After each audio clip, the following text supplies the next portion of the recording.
Ik ga erin zitten, ja. Maar knikkende knieën. Nou is het weer rustig in huis. Ja, nou is het weer rest, want deze heeft een paar dagen binnen, dan is het gewoon. Ja. It's oh so quiet. Prachtige schepen, verschillende nationaliteiten, dus wat wil je nog meer? En dit zie je net zo vaak, hè? Ja, dit is echt een mooi historisch beleven.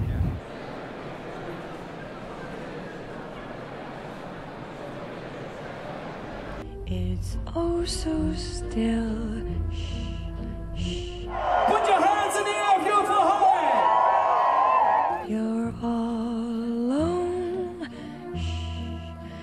Ik was open van 's morgens 6 uur tot 's avonds 's nachts 2:30. En daarna dan moest ik nog een uurtje schoonmaken en dan sliep ik hier voor mijn wasmachines. En om 's morgens weer 5 uur op te staan en alles na te zien en alles weer buiten te zetten en dan weer wachten tot de mensen kwamen. Deed dan de was uit de drogers. Ja. En dat lag ik hiervoor, het was lekker warm. En dan ging ik daarop slapen en dan sliep ik 2, 3 uurtjes. Nou, dan ging ik weer lekker weg. Dan weer aan het werk. And so peaceful until.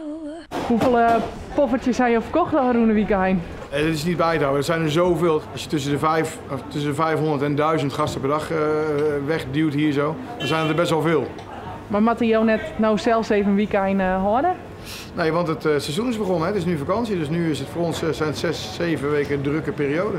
Dus het is volle bak door.